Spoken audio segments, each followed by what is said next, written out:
Em nome do Pai, do Filho e do Espírito Santo. Amém. Olá, meu amado irmão, minha amada irmã. É com grande alegria que nós estamos aqui juntos para estudar mais um Evangelho Dominical. Nós estamos no 25º domingo do tempo comum e a igreja nos propõe para este domingo nós juntos meditarmos com um trecho que se encontra lá no Evangelho de Marcos, capítulo número 9, versículos de 30 até o versículo 37. Vamos juntos ler. Versículo 30 começa dizendo assim: Tendo partido dali, caminhava através da Galileia, mas não queria que ninguém soubesse, pois ensinava a seus discípulos e dizia-lhes: O Filho do Homem será entregue às mãos dos homens, e eles o matarão, e morto, depois de 3 dias, ele ressuscitará. Eles, porém, não compreendiam essa palavra e tinham medo de interrogá-lo. E chegaram a Cafarnaum. Em seguida, ele lhes perguntou: Sobre que discutieis no caminho? Ficaram em silêncio, porque pelo caminho vinham discutindo sobre quem era o maior. Então ele sentou, chamou os 12 e disse: Se alguém quiser ser o primeiro, seja o último de todos e o servo de todos. Depois tomou uma criança, colocou-a no meio deles e, pegando-a nos braços, disse-lhes: Aquele que receber uma destas crianças, por causa do meu nome, a mim recebe. E aquele que me recebe, não é a mim que recebe, mas sim aquele que me enviou. Amado irmão, amada irmã, vamos juntos entender esse texto. Primeira coisa que eu quero começar a lhe partilhar é que esse texto nós podemos dividir ele ao meio. A primeira parte fica entre o versículo número 30 até o versículo 32. Este relato é chamado pelos estudiosos de segundo anúncio da paixão.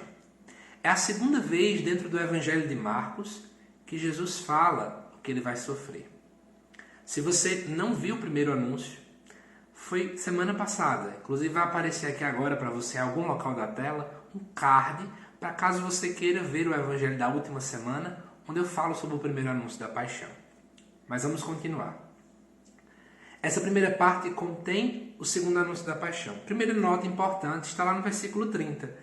Vai dizer que eles estavam caminhando. Entenda que, teologicamente falando, o caminho é local de inseguranças, perigos, instabilidade, como também local de missão, de dinamismo. Os discípulos estavam nesse momento vivenciando isso. Só que vai dizer uma coisa aqui que talvez você se pergunte, né? Vai dizer que não queria que ninguém soubesse. Na verdade, em 2 domingos já acontece isso. Jesus faz algo e proíbe que fale a alguém. A grande pergunta então é: por que Jesus às vezes se escondia? Por que Jesus pedia que não contasse a todo mundo?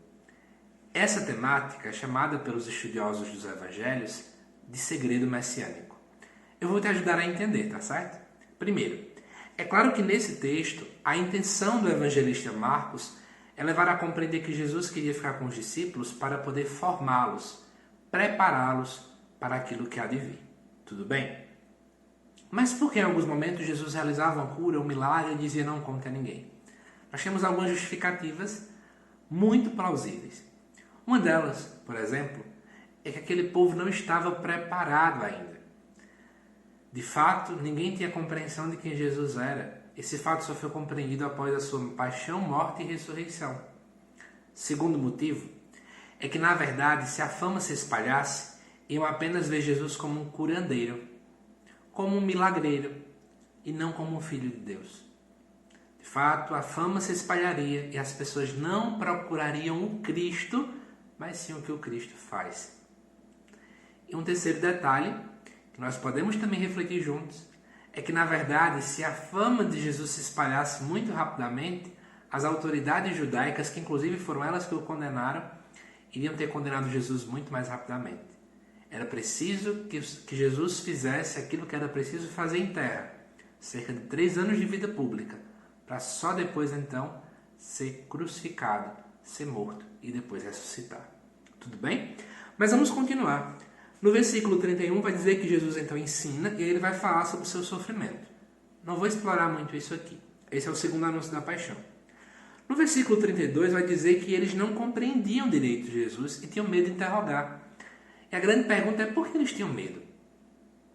Ora, é muito fácil de explicar. Na verdade, o grande medo que os discípulos tinham é de que as suas expectativas fossem quebradas. Eles esperavam um Messias que viesse reinar como um grande rei, com tirania, com guerras, tomando o Império Romano com força. Enfim, mas Jesus não fez isso. E é bem notório a gente imaginar isso, né? Os discípulos esperavam algo e Jesus começa a anunciar que vai sofrer. E para você perceber como é que eles estavam bem distantes daquilo que de fato Jesus ia trazer, quando nós vemos a segunda parte do Evangelho, que se encontra do versículo 33 ao versículo 37, nós nos assustamos. Porque Jesus acabou de falar de sofrimento, e agora quando eles chegam na casa, pelo menos é isso que vai nos dizer no versículo 33, casa é local de intimidade, é local de profundidade, uma relação mais profunda. Os discípulos estavam discutindo quem era o maior. É interessante você perceber que Marcos traz uma notação geográfica. Eles foram para a cidade de Cafarnaum. Não sei se você sabe, mas foi na cidade de Cafarnaum que Jesus começou seu ministério. Então é como se fosse um retorno às origens. E quando se chega lá, Jesus pergunta, vocês discutiam o que no caminho? Eles não falaram. Por quê? Porque estavam com vergonha. Vergonha de anunciar o que estavam fazendo no caminho.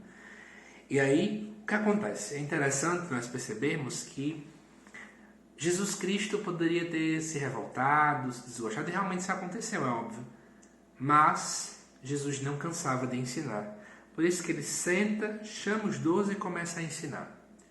E o que é que Cristo ensina? Que na verdade o discipulado não é um local de sucesso, de fama, de orgulho, mas é local de serviço. Eu digo para você que está assistindo esse vídeo, seguir a Jesus Cristo implica em necessariamente servir aos irmãos. Quem acha que na caminhada com Cristo você vai fazer uma carreira, se tornar alguém famoso, conseguir glórias, você está no caminho errado. E quem segue a Cristo e visa isso também está errado. Nós precisamos entender que o nosso chamado, o nosso discipulado está em servir. No reino de Deus, maior é quem serve. E continuando, é muito interessante o que vai acontecer no final. Porque no versículo 36, Jesus então toma uma criança, coloca no meio e pega ela nos braços. Por que isso é interessante? Vamos agora analisar uma antropologia judaica, ou seja, como os judeus viam a pessoa humana. Para um judeu, naquele tempo, uma criança era um ser inacabado, incompleto, uma vez que ainda era quase um ser humano em potencial para eles. Então, na verdade, aquela criança não tinha nada a oferecer. Aquela criança era um ser à margem, era um ser para aquele povo meio que desprezível. É interessante que Jesus pega alguém que dentro da estrutura da sociedade era alguém que estava excluído, alguém que não tem nada a oferecer e coloca no meio. E o que é que Jesus vai dizer? Aquele que recebeu uma destas crianças por causa do meu nome, a mim recebe. É interessante, né? Duas coisas. Primeiro, receber a criança, que é aquilo que nada tem em nome dele, é a mim que recebe. Ou seja, nós não devemos ficar procurando coisas, procurando cargos, procurando fama, como eu já falei. Mas em segundo lugar, e é isso que eu quero finalizar esse vídeo falando, é muito interessante o contraponto que nós vemos nesse texto. No início, os discípulos estavam pensando em si mesmos, sobre quem é que é o maior. Pensando em si, egoísmo, vaidade. E agora, Jesus então coloca uma outra pessoa no centro e abraça essa pessoa. Jesus a ama. É muito interessante refletirmos então de que, na verdade, seguir a Cristo, o seguimento a Cristo, implica em sairmos de nós, esquecermos de nós, para lembrarmos do outro. É sair do nosso egoísmo, sair da nossa vaidade, sair do nosso comodismo. E é isso que eu te faço essa reflexão nesse dia de hoje. Será que nós temos pensado muito em nós mesmos?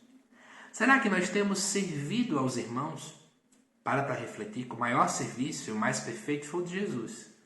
Ele esqueceu do seu sofrimento para nos salvar, porque esse era o grande serviço que ele faria a cada um de nós, um serviço redentor. E muitas vezes nós não queremos imitar Jesus. Pensamos em nós, nas próprias vontades, nos nossos próprios egoísmos. Só é eu e eu. O Evangelho deste domingo nos convida a lembrar que, na verdade, nós somos servos. Jesus, servo sofredor, nós também sermos servos. Estamos aqui para servir e servir com amor. Por isso, vamos rezar junto com isso hoje, pedindo ao Senhor essa graça, né? Dizendo, eu quero, Jesus, servir. Quebra os meus orgulhos, retira os meus egoísmos, para que eu me abra à lógica do reino de Deus. Por isso eu convido você, feche os seus olhos e vamos rezar. Senhor Jesus Cristo, quantas vezes o orgulho, o egoísmo, vem fazer morada em meu coração? Eu só penso em mim, nas minhas vontades, no meu querer. Eu esqueço dos meus irmãos. Eu quero te pedir, Senhor, a graça de me levar a sair de mim mesmo, assim como o Senhor se esvaziou de si. Eu quero me esvaziar de mim para me abrir para o outro. Senhor, me ensina a lógica do reino. Me ensina a lógica da tua vontade. Eu te peço perdão, Senhor, pelas vezes em que coloquei a minha vontade acima de tudo, em que esqueci o meu irmão, coloquei apenas a minha vaidade no centro. Quantas vezes excluí também o outro. Oh, Jesus, eu sou como esses discípulos também. E te peço, transforma a minha mentalidade, transforma o meu agir, o meu coração, para que eu tenha um coração semelhante ao teu. Amém. Que Deus te abençoe. Um bom domingo para você. Quero te pedir uma ajuda. Se você puder, envie esse vídeo para outras pessoas e deixa aqui nos comentários também o que é que mais te chamou a atenção no Evangelho deste domingo. Que Deus te abençoe e até o nosso próximo vídeo. Tchau.